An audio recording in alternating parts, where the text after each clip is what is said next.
good. We're starting the recording now.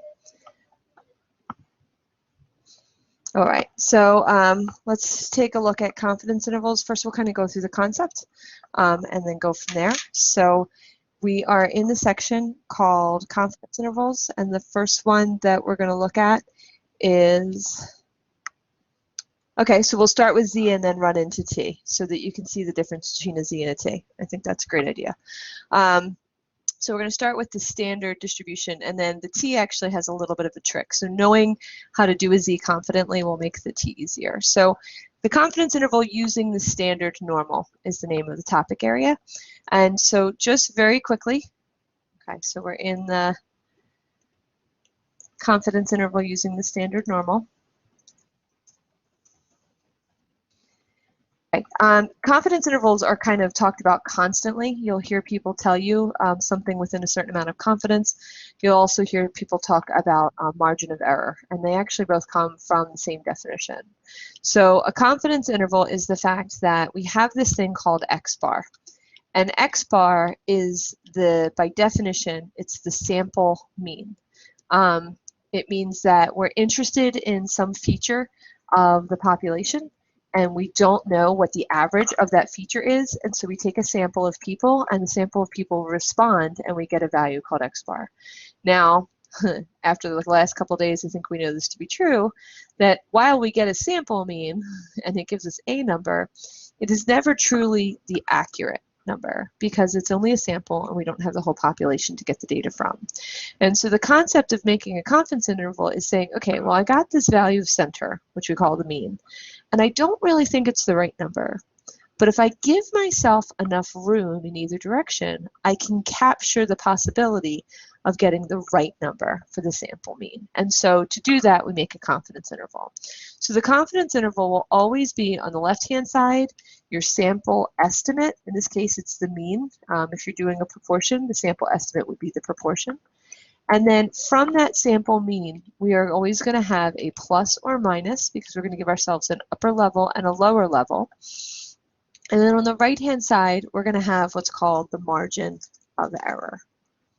Okay, so this is the general formula. Now, in the case of a Z-test, the sample mean is simply X bar. Again, the plus or the minus actually means there's two pieces to the equation, one which is an upper bound found by making an addition statement, and one that's the lower bound. The margin of error is always going to be your, depending on what your distribution is, when it's standard normal, our distribution is Z, times the standard deviation over the square root of n. Now, you've already done the central limit theorem section.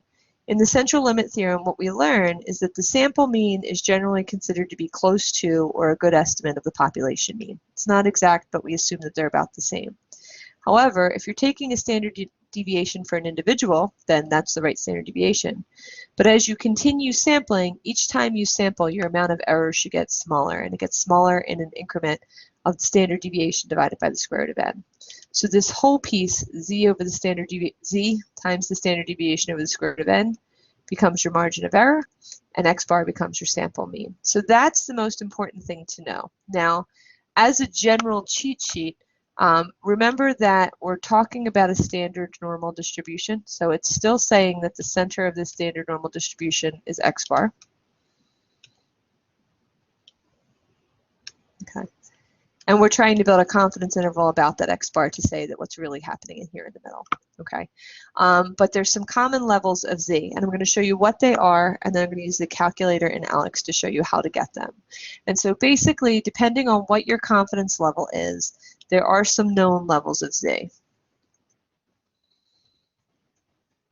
Right. This doesn't work for T, but it always works for Z, and Z is generally a more commonly used variable.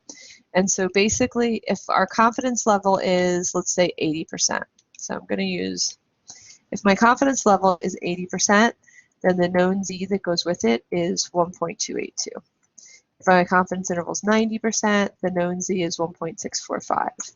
If it's 95%, it's 1.96. If it's 98%, it's 2.326, and if it's 99%, it's 2.576. Now, what does this actually mean? If I'm 80% certain, what I'm saying is that my number is in the middle, And I want to guarantee by going a little bit to the right and a little bit to the left, I want to guarantee I got the right number for center with 80% confident, which means my interval, because I went up and down, is going to include 80% of the values inside of here. If there's 80% inside of here, then there's 20% outside, right? Because 80% will be inside the interval. And because it's a perfectly symmetric distribution, that 20% gets cut in half. So there's 10% on the right and 10% on the left. And so if you were to go into Aleks and you were to use the calculator and go to this little z sub alpha, that's what this is right here, and say that I have 10% in the tail, right? Isn't that what we said with the picture? We said if 80% is in the middle, then there's 20% outside and there's 10% in each tail. And so if I did z sub alpha of 10%, you see we get 1.28155, which rounds to 1.282.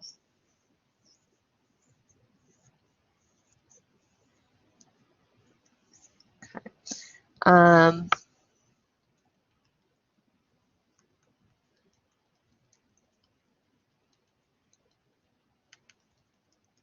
right.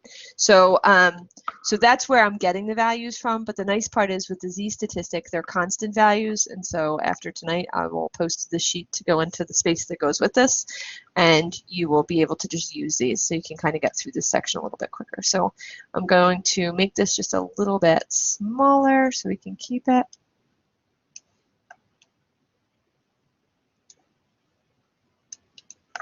All right. People are having trouble getting in. I was hoping that wouldn't be the case. All right. And so when we look at this, we're going to look at the question real quick, and it says the lifetime of a certain brand of battery is known to have a standard deviation of 19.8. Suppose that a random sample of 90 such batteries has a mean life of 43.3. Based on this sample, find a 90% confidence interval of the true mean. So I'm trying to predict the true mean, and I have the sample. We want to reread the question in terms of this specific problem. So we're going to say, okay, so the first thing that it tells me, it says the lifetime of a battery has a standard deviation of 19.8. So I'm going to say, sorry, let's do this. Let's do this. Okay, so it says standard deviation of 19.8. So I'm going to start off with a standard deviation of 19.8. The next piece of information it tells me is they took a random sample of 90 people. A random sample is how many people you asked, and how many people you asked is generally known as n. And then they say the sample mean that they got was 43.3. So the sample mean, which is x bar, will be 43.3. I'm really bad at 8s and 3s. So this is the information that they're giving us.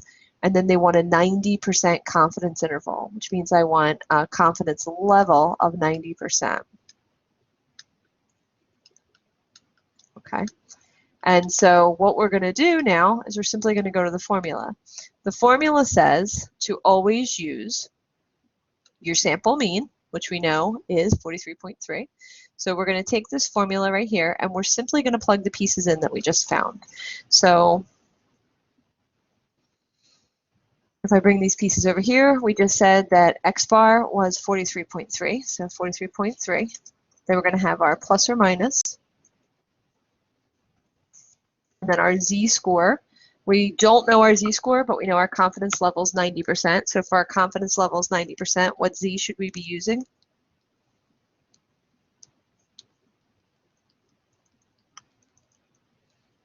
I gave you a little cheat sheet up here.